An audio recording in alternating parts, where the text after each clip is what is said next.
Assalamualaikum warahmatullahi wabarakatuh.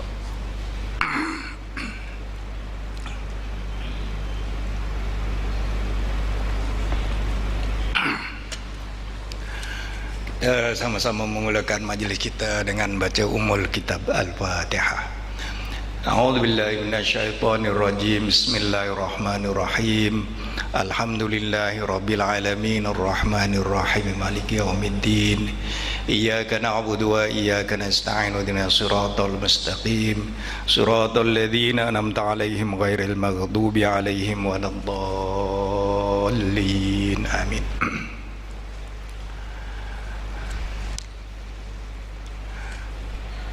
Tuan-tuan sidang jamaah yang dirahmati Allah sekalian, Bismillahirrahmanirrahim. Alhamdulillahirabbil alamin wa bihi nasta'in ala umuri dunya waddin, wassalatu wassalamu ala asyrafil anbiya'i wal mursalin wa ala alihi wa sahbihi ajma'in. Subhanaka la ilma lana illa ma 'allamtana innaka antal alimul hakim. Rabbi shrah li sadri wa yassir li amri wahlul 'uqdatam min lisani yafqahu qawli. Allahumma iftah alaina futuhal arifin. Allahumma ya rabbi yassir wa la tu'assir, rabbi tamim bil khair. Pertama-tama kita sama-sama panjatkan kesyukuran kehadirat Allah Subhanahu wa taala kerana kita masih lagi diberikan kesihatan, kekuatan, terutamanya kita masih lagi berada di bulan Ramadan yang penuh berkat. Pada malam ini 24 Ramadan, ya, berdasarkan kepada hadis awsatuha, maknanya kita di zon pertengahan, ya, yang Allah Subhanahu wa taala janjikan maghfirah, keampunan daripada Allah Subhanahu wa taala. Fasa yang pertama rahmat, tapi bukan maknanya bila 1/3 yang pertama tu telah selesai rahmat pun tutup, tidak, ya. Sebab bulan Ramadan ini sebulan, ya, yang disebut sebagai, ya, bulan yang penuh dengan rahmat, ya.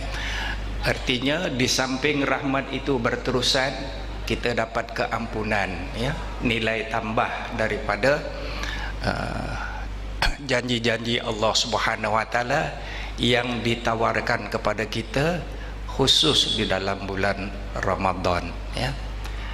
Dan sama-sama kita berdoa mudah-mudahan kita akan dapat terus sampai ke 10 terakhir bulan Ramadan yang disebut sebagai wa akhiruhu aitqum minan nar, ya, terlepas daripada api neraka. Sesuai dengan beberapa hadis yang berbunyi, ya, man shoma ramadhana imanan wahtisaban, ya, ghufira lahu ma taqaddama min dzambi. Ataupun hadis yang lain berbunyi man qama ramadhana imanan wahtisaban ghufira lahu ma taqaddama min dzambi, ya. Maknanya barang siapa yang menunaikan ibadat puasa dengan penuh rasa takwa kepada Allah Subhanahu wa taala, ataupun bagi sesiapa yang mendirikan Ramadan qiyam, ya, dengan penuh rasa takwa kepada Allah Subhanahu wa taala, ikhlas, ya, ghufira lahu ma taqaddama min dzambi. Allah akan ampunkan dosa-dosanya yang telah lalu, ya. Saya ingat pada malam 24 ini tuan-tuan, sejak daripada mula Ramadan, bahkan sebelum Ramadan lagi, banyak, ya, input-input mengenai Ramadan telah dibicarakan kepada kita, ya. Jadi mungkin saya sudah merupakan kalau bercakap lagi Ramadan ini berulang-ulang banyak kalilah, ya. Tapi ilmu ini diulang-ulang tak jadi masalah, ya. Maknanya semakin diulang mudah-mudahan akan menjadi kekayaan kepada kita. Dan konsep ilmu ini tidak sama dengan konsep harta. Harta kita kumpul, ya. Ilmu juga kita seberapa boleh kita kumpul. Tapi harta bila kita belanjakan habis, ya. Oleh sebab itu yang dikatakan sebagai harta kita, rezeki kita ialah yang kita pakai, baju yang kita pakai. Maknanya semakin dia reput, maknanya semakin sampai ke penghujung hayat baju itu, maknanya semakin mutlaklah kita punya. Ya, orang kata sampai bau baju itu pun dah dibasuh pun masih bau peluh kita. Itu dia. Ya, itulah yang milik kita. Ya, kalau makanan maknanya yang kita dah makan. Ya, dan yang kita makan itu biasanya akan dikeluarkan balik. Cuma yang ada ialah yang disebut sebagai permakanannya, maknanya zat-zat yang kita dapat ambil, itulah yang kita punya. Ya, nisbah kepada harta yang kita telah belanjakan. Kalau umpamanya kita dalam bulan puasa ini kita banyak menginfakkan harta kita ke jalan Allah Subhanahu wa taala, itulah yang akan menjadi milik kita secara mutlaknya. Ya, tetapi selain daripada itu, ia merupakan, ya, kalau harta milik ahli waris, ya, sehingga apabila seseorang itu meninggal dunia, yang menjadi dia punya ialah, ya, perkara-perkara yang menjadi tanggung jawab dia. Umpamanya, ya, kain kapannya, sekarang ni kain kapan pun dah disediakan oleh masjid, ya. Tanah kuburnya pun tanah wakaf. Ya, oleh sebab itu tak boleh jadi milik kita. Mengikut fatwa, maknanya tak boleh buat bangunan pun diharamkan. Ya, walaupun ini menjadi hobi dalam masyarakat kita. Pasal apa? Kita nak menilai itu dari segi emosi kita. Ini bulan puasa, ini melatih kita. Kita adjustment kan kita punya emosi kita. Jangan kita ikut orang. Ikut orang memanglah orang punya kepuk tu makin besar, makin cantik dan sebagainya. Kita yang datang ziarah kubur ayah kita, kita rasa malu dengan kubur sebelah yang tak tahu pun siapa kita sebenarnya. Pasal apa? Itulah yang kita nampak. Ya, kita rasa macam kita tak kasih dengan ibu bapa kita, sedangkan prinsip kasih itu pada masa itu sudah berbeza. Kalau harta pun yang sudah berbeza. Yang kita punya ialah yang kita telah belanjakan, yang kita telah wakafkan dan sebagainya. Selain daripada itu adalah harta pusaka. Ya, oleh sebab itu sebaik saja meninggal dunia, hendaklah, ya, kalau umpamanya dalam 1 jam tu ada yang meninggal dulu, ada yang meninggal kemudian, yang meninggal kemudian itu masih lagi dapat mempusakai harta. Ya, jadi begitulah, ya, apa ni yang dikatakan sebagai kita punya. Ya, jadi sudah tentu kita masih lagi di peringkat, ya, bulan Ramadan, peluang-peluang masih ada. Mungkin kita boleh terus mengambil kesempatan, ya, untuk terus kita muhasabah, ya, kita nak kumpul kita punya apa itu, ya. Of course lah, ya, daripada segi nak jadi kita punya, dia mesti melalui harta benda dunia dulu. Sebab itu doa kita pun Rabbana atina fid dunya, sebut dunia dulu hasanah, kerana ad-dunya mazari'atul akhirah. Dunia itu adalah jambatan kepada akhirat. Ya, kalau kita tidak melalui dunia, kita tidak dapat menuai di akhirat. Ya, kerana dunia itu adalah tempat kita, ya, untuk kita mengumpul. Apabila seorang meninggal dunia, ya, akan terbagi jasadnya kepada 3, iaitu badannya, jasadnya, ya, dikatakan daripada tanah balik kepada tanah, ya. Kemudian roh kita, ya, nyawa kita dikatakan sebagai inna lillahi wa inna ilaihi rajiun. Maknanya dia balik kepada Allah Subhanahu wa taala. Roh daripada Allah balik kepada Allah. So yang kita punya ialah amal ibadat kita. Itulah yang akan balik kepada kita, ya. Jadi bulan Ramadan ini bulan yang diganda-gandakan, ya, 10 malam terakhir, ya. Insya-Allah kita sama-sama berdoa supaya kita dapat bertemu malam Lailatul Qadar, ya. Wa akhiruhu itqum minan nar, ya. Secara teorinya mudah saja untuk kita dapat Lailatul Qadar. Kita penuhi 10 malam yang terakhir, kita akan dapat, ya. Kalau tidak banyak sikit mengikut kita punya usahalah ya. Sebab yang kita punya usaha, pahala itu Allah punya. Dia nak bagi, dia tak nak bagi, itu hak dia, ya. Tapi kita berusaha dan kita berharap dan kita berdoa. Dan bila kita berusaha mengikut dia punya SOP dia, ya, mengikut kaedah-kaedahnya, ya. Jangan kita mengikut emosi kita. Hari ini sesuai lah bila kita beribadat puasa ni kan. Ibadat puasa ni takrifnya menahan diri, ya. Jadi menahan diri daripada yang asas dari takrifnya, menahan diri daripada makan minum. Itu yang asas kepada manusia. Kerana manusia ini bila dia lapar, dia berinovasi, ya. Sampai kadang-kadang boleh cari makanan-makanan dekat tong-tong sampah asalkan dia dapat makanan, ya. Dan yang hebat-hebat tu kadang-kadang dia dengan cara-cara yang tidak halal dan sebagainya, ya. Jadi daripada keadaan itu, ya, puasa ini dapat mendidik kita, ya. Maknanya kalau berdasarkan kepada takrif puasa yang dia ada puasa awam, dia ada puasa khawas, ataupun puasa khusus, ataupun puasa khususul khusus, ya. Maknanya martabat puasa. Puasa awam ni, ya, puasa budak-budak lah, ya, tak makan tak minum. Tetapi puasa khawas, ya, maknanya meninggalkan daripada perkara-perkara lagha, ya, perkara-perkara dalam ayat Quran, dalam hadis pun ada disebutkan, ya.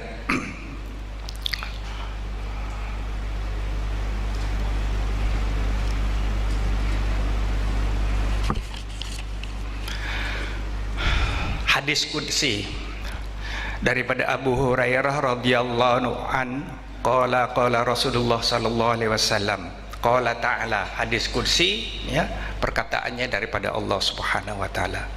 Ini mungkin tuan-tuan pun dah dengar banyak kali dah ni, ya. Pasal bila hadis berkaitan dengan Ramadan, ya, tercium saja bau Ramadan, hadis-hadis mengenai Ramadan pun keluarlah, ya. Jadi kita ulang lagi, mudah-mudahan akan jadi penghayatan kepada kita. Kullu amali ibnu Adam lahu. Tiap-tiap amalan ibnu Adam adalah baginya. Maknanya lahu, bagi anak Adam itulah, ya. Illa siyam fa innahu li, kecuali puasa. Kerana apa? Fa innahu, kerana, ya, ibadat puasa itu adalah li, bagiku, kata Allah Subhanahu wa taala. Martabatnya, maknanya nisbah kepada kedudukannya di sisi Allah Subhanahu wa taala, dia tinggi, ya. Kerana yang lain itu adalah untuknya, untuk anak Adam, tetapi ibadat puasa adalah untukku. Wa ana ajzi bihi, ya, maknanya akulah yang akan memberi balasan, ya. Kalau saya bekerja, ya, dengan majikan, ya, sudah tentu majikan yang akan bayar gaji kita. Tapi kalau kita bekerja proksi ataupun apa ni, bukan kontrak utama, apa nama, jadi kadang-kadang subkon, kadang-kadang mainkon tidak bagi, tidak bayar kepada subkon, tidak boleh bayar gaji kepada kita, ya. Tapi oleh kerana kita bekerja dengan mainkon, so jaminan untuk dibayar gaji itu tinggi berbanding dengan subkon. Begitulah, ya, kalau kita nak menghayati konsep ini, wa ana ajzi bihi, aku sendiri yang akan memberi balasannya, ya. So syukur alhamdulillah kerana kita tahun ini masih lagi berpeluang untuk bersama-sama dalam bulan Ramadan, ya. Kalau sahabat-sahabat dah di penghujung-penghujung ini, dia sudah bimbang, dia sudah memikirkan Ramadan akan datang, dia bertemu atau tidak, ya. Doanya ialah, ya, semoga aku dapat dipertemukan lagi pada Ramadan akan datang, ya. Barangkali berbeza sikitlah dengan saya ni, saya dah mula cari baju raya, cari kapet dan sebagainya, ya. Tapi itu pun sebenarnya ditasyri'kan kerana ya, itu sebagai suatu bonus, suatu hadiah yang dikurniakan, disyariatkan oleh Allah Subhanahu wa taala supaya kita bergembira, ya, kerana kemenangan kita. Begitu. Wasiyamu junnatun, ya, hadis tadi. Dan puasa itu adalah perisai, ya.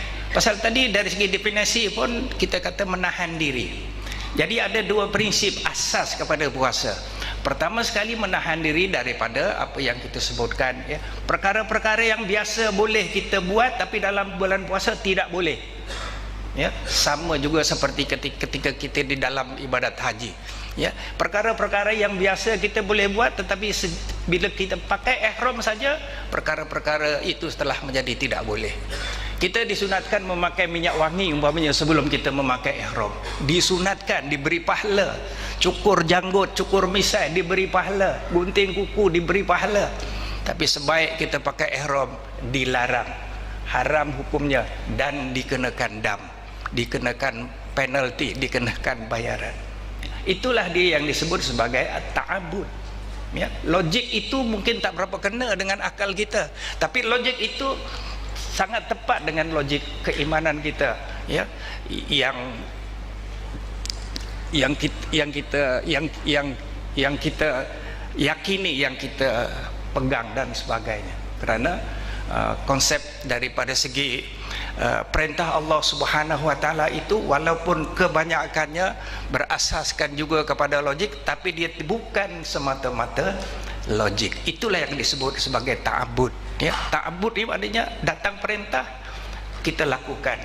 Tapi pemikiran ini kadang-kadang susah nak diterima oleh masyarakat kita yang orang kata moden itu, yang mengutamakan berpikiran, yang mengutamakan logik dan sebagainya, ya. Jadi sehingga kadang-kadang soal-soal ibadat ta'abbud itu pun nak dicari logiknya, ya. Saya sebutkan tadi hari ini, ya, orang sudah kerana terlampau banyak memikirkan soal logik, soal dan sebagainya, sehingga perjuangannya kadang-kadang bukan untuk kebenaran tapi untuk kemenangan. Dan yang malang sekali, apabila dia menang dia rasa dia benar, ya. Jabatan mufti baru disaman, baru dirayu dari segi saman sistem Islam yang lama dulu kan, ya. Tapi alhamdulillah baru-baru ni boleh menanggak kita oleh kerana Mahkamah Sivil tidak berhak untuk mendengar kes-kes syarab. Tapi dia masih rayu lagi. Dan kalau rayuan itu dibenarkan di Mahkamah Rayuan Persekutuan, mungkin hakimnya bukan daripada orang yang ada kecenderungan agama. Mungkin orang Islam, tapi kalau tak ada kecenderungan, ya, dan sebagainya, ya. Jadi ini antara fenomena, ya, yang mana sepatutnya kalau ibadat puasa yang sebulan itu menjadi suatu tarbiyah untuk setahun, ya, perkara-perkara ini sudah tentu diambil kira kerana ia berkaitan dengan apa yang disebut sebagai logik syara dan logik akal, ya. Jadi hukum Allah Subhanahu wa taala ini adalah yang disebut sebagai logik syara, kan. Maknanya kalau umpamanya tidak logik mengikut pikiran kita pun, oleh kerana itu perintah daripada Allah Subhanahu wa taala yang jelas nasnya, ya, tak perlu untuk kita cari-cari lagi daripada segi nak cari jalan keluarnya, begitu. Pasal dah jelas, ya. Hari ini ramai yang meminta supaya memfatwakan perkara-perkara yang sudah jelas, yang sudah terang nasnya, ya. Jadi kalau maknanya dia menuntut supaya dipatwakan, bukan challenge kepada kita, tapi challenge kepada Allah Subhanahu wa taala. Allah Subhanahu wa taala kata dah begitu secara nas yang soreh, tetapi dia nak juga cari jalan, ya. Itu dia, ya. Tapi kalau umpamanya dalam lingkungan yang kita katakan mengikut kawaid fiqhiyah, mengikut kaedah fiqhiyah dari segi nak mencapai matlamat pensyariatan, ya, maqasid yang 5, menjaga agama, menjaga diri, menjaga mal, menjaga marwah dan sebagainya, okeylah, maknanya ada kaedahnya, ada dia punya peraturannya, ya. Tapi kalau semata-mata memakai logik akal, ya. Jadi oleh sebab itu, di mana pun kedudukan kita daripada segi cerdik pandai kita tidak boleh kita tidak boleh menafikan dari segi kita memohon, ya, untuk mendapatkan hidayat yang benar. Oleh sebab itu benda itu dimasukkan dalam solat, ya. Maknanya setiap satu hari kita ulang ihdinas siratal mustaqim, ya. Sebab kadang-kadang dalam perjalanan awal tu cantik saja, ya, di hujung, ya, dibuat hal pula. Pasal apa? Bila agak-agak sudah ada pengikut tegar, dia mulalah jadi, ya, pasal kita dia seronok bila ada pengikut, ya. Sehingga kadang-kadang kalau pengikut tegar ni yang jadi masalah, ya, kita salah pun dia kata betul, ya. Itu dia, itu yang menjadi bahaya kepada kita. Inilah yang kadang-kadang di antara punca timbulnya, ya, ajaran-ajaran salah, ya. Dia ambil tarikat itu daripada tok guru yang mursyid, betul dah. Tapi apabila dia sudah ambil, kemudian dia wujudkan sendiri, dia ada pengikut sendiri, dia nak maintain dia punya pengikut, maka mulalah, ya, benda-benda itu yang menjadi penyelewengan, ya. Dan yang susah kadang-kadang dari segi kita orang awam, dia menggunakan jenama yang asal tu, ya, tapi kemudian ditambah lagi sikit, ya. Jadi yang jenama yang asal tu benar, tambahan itu yang dia punya itu yang kadang-kadang boleh berlaku penyelewengan, ya. Jadi sudah tentu puasa ini yang kita sebut pertama sekali, ya, maknanya kita tegah, ya. Asyamu, ya, junnatun, maknanya supaya kita dapat mencegah, mengawal daripada perkara-perkara yang dimurkai oleh Allah Subhanahu wa taala. Yang kedua ialah dari segi pengisian, ya. Banyak pengisian dalam bulan Ramadan ini yang kita tidak disuruh pada bulan-bulan yang lain, hanya pada bulan Ramadan. Solat tarawih sebagai contoh, ya, tidak disyaratkan, ya, dalam bulan-bulan yang lain, ya. Dan alhamdulillah, ya, rahmatnya bulan Ramadan ini, ya, nisbahnya, ya, memang kita penat, memang kita letih, sebagai dari segi biologi kita, ya, memang itulah fitrahnya. Kalau kita tak cukup air, tak cukup makan, tak cukup minum, kita ada rasa letih, ya. Itu perkara fitrah yang biasa. Tapi letih itu dapat di-cover, itu dia, dapat diatasi oleh kekuatan spiritual. Kerana kekuatan spiritual waktu bulan puasa dia mengatasi kekuatan fizikal. Logiknya kalau kita tak makan memang letih, tapi dalam bulan puasa ini kita masih mampu lagi, ya. Tak rehat pun, ya, lepas buka makan, lepas makan, ya, lepas ni kita tarawih, ada kekuatan, lepas tu kita tadarus, ada kekuatan. Pasal Rasulullah sallallahu alaihi wasallam sendiri pun mengakui benda ni dalam suatu hadis yang berbunyi, raja'na min jihadil akbar ila raja'na min jihadil asghar ila jihadil akbar. Waktu baru balik daripada perang Badar pun berlaku dalam bulan Ramadan. Balik daripada itu dia kata kita baru kita kembali kepada menghadapi jihad yang lebih besar. Dan kita baru balik daripada jihad yang kecil, kita akan balik menghadapi jihad yang besar. Sahabat-sahabat pun terkejut, ada lagi ke peperangan yang lebih besar daripada peperangan Badar waktu itu, ya. Rupanya Rasulullah SAW meletakkan, ya, maknanya yaitu jihadun nafsi. Jihadun nafsi ini banyak kaitan dengan puasa. Puasa ini salah satu daripada proses untuk kita menyalurkan jihadun nafsi, ya. Sehingga kalau kita umpamanya buka dengan hubungan, ya, dia punya penalti dia, ya, tak dapat dilakukan oleh kita sebahagian besarnya, ya. Memberikan hamba sudah tentu tidak ada sekarang ini, ya. Kita banyak menerima pertanyaan-pertanyaan, yalah waktu muda-muda dulu mengkali, ya, dia buka dengan benda tu, ya. Kalau buka maghrib tak apa juga, ini buka tengah-tengah hari, ya. Tu dia, ya. Jadi macam mana saya nak buat? Macam mana nak buat? Tak ada memerdekakan hamba, tak ada sekarang ni, kena puasa, kena 2 bulan berturut-turut. Pucat muka dia bila kita sebut 2 bulan berturut-turut. Kemudian dah 55 hari batal 1 hari, mula 1 hari balik, ya. Tu dia. Maknanya kalau kita nak tunaikan itu 10 kali jihad kita, ya. Tetapi oleh kerana tadi dia dah melepaskan jihad yang sedikit itu tadi, ya. Kalau umpamanya dia buka dulu, lepaslah benda tu, ya. Tapi lepas nisbah daripada segi kiparat lah, tapi daripada segi melanggar perintah Allah tak lepas juga, ya. Dan kalau di peringkatnya benda itu dia mempermain-mainkan bulan Ramadan, bulan yang suci, dia sudah challenge Allah Subhanahu Wa Taala. Berbeza daripada segi hukum. Orang tak puasa kerana dia tak mahu puasa, berdosa lah. Tapi kalau orang tak puasa, puasa bukannya wajib, rosak iman dia.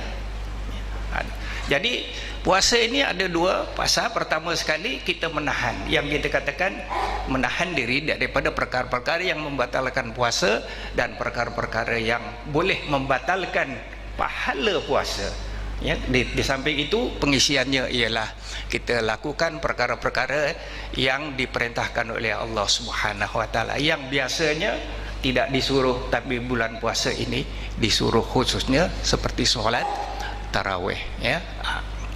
Kemudian wa idza kana yaumi shaumi ahadikum fala yarfus wala yashab, ya. Puasa adalah perisai. Apabila salah seorang daripada kalian, ya, berpuasa, maka janganlah berkata kotor, ya. Maknanya kata kotor ni memang benda yang tak puasa pun tak boleh, ya. Tapi disebutkan lagi dalam bulan puasa. Itu yang saya katakan tadi, potong kuku biasanya kita sunat lagi potong kuku, tapi dalam ihram kena denda lagi. 1 jari 5 rial, satu hari 1 cupak makanan, 3 kuku 1 ekor kambing. Itu dia, ya. Tak boleh lah kalau satu hari 1 cupak, 3 hari 3 cupak lah. Ketentuan Allah 3 kuku, ya, 1 ekor kambing, 1 ekor kambing. Kalau tidak, tak selesailah masalah. Tidak boleh berkata kotor dan juga berteriak-teriak. Berteriak-teriak ni maknanya dalam arti kata dia ikut nafsu, ya, menjerit-jerit, marah dan sebagainya, ya. Wala yashab fa in sabahu ahadun aw qatalahu falyaqul inni shaim, ya. Jika ada seorang daripada seorang yang mencaci, ya, atau mengejek-ngejek, berkelahi, ya, maka katakanlah saya sedang berpuasa. Itu kan menahan diri daripada terus bergaduh, ya. Itu yang Rasulullah kata, raja'na min jihadil asghar ila jihadil akbar, ya. Maknanya puasa ini, ya, menahan diri ini lebih besar lagi, ya, tenaga yang diperlukan, kerana dia bukan tenaga fizikal tetapi tenaga keimanan. Itu yang kita katakan tadi, dia puasa letih, yang letih ialah fizikalnya, tetapi rohaninya, diri rohaninya, kerana dapat makanan yang luar biasa. Kalau tidak puasa, tak dapat makanan rohani dalam bulan puasa. Oleh sebab itu dia mempunyai satu kekuatan, ya. Maka katakanlah saya sedang berpuasa, ya.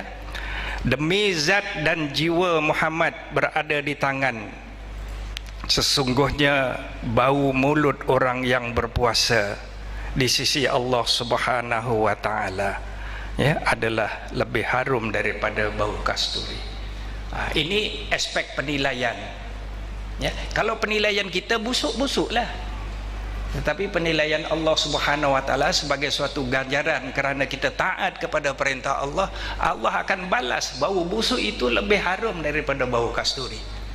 Dalam ibadat haji pun ada konsep balasan seperti ini, ya. Orang yang menunaikan ibadat haji itu disebut sebagai asy'as wa aghbar. Asy'as itu kusut masai dan wa aghbar berdebu. Kerana apa? Kalau bayangkan kalau dia pakai ihram daripada 1 Syawal kemudian sampai 30 Syawal, kemudian Zulqaidah, kemudian Zulhijjah 10 hari, 2 bulan 10 hari, dia tidak boleh menggugurkan rambut. Oleh sebab itu dia tak sikat lah.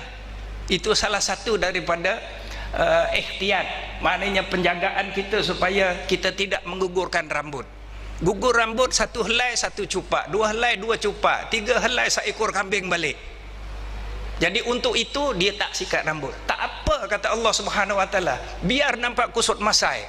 Sebelum kita pakai ihram kita pakai minyak rambut sunat, tapi bila dah pakai ihram dilarang pakai minyak. Biar kusut masai, berdebu, ya. Kerana di sisi Allah itu lebih handsome, ya, lebih hebat, ya.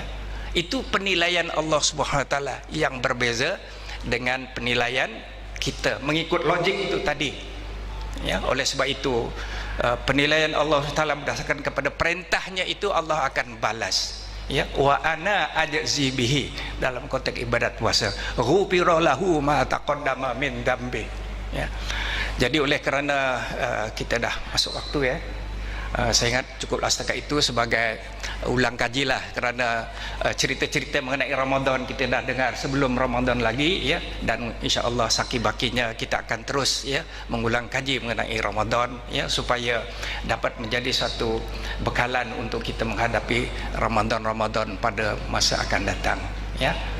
Jadi muhasabahlah, ya, kemungkinan, ya, ada benda-benda yang kita sesali di awal Ramadan, ya, sesali Ramadan di tahun lepas, ya, kita cover tahun ini, dan kita berangan-angan untuk kita sampai pada Ramadan pada tahun hadapan.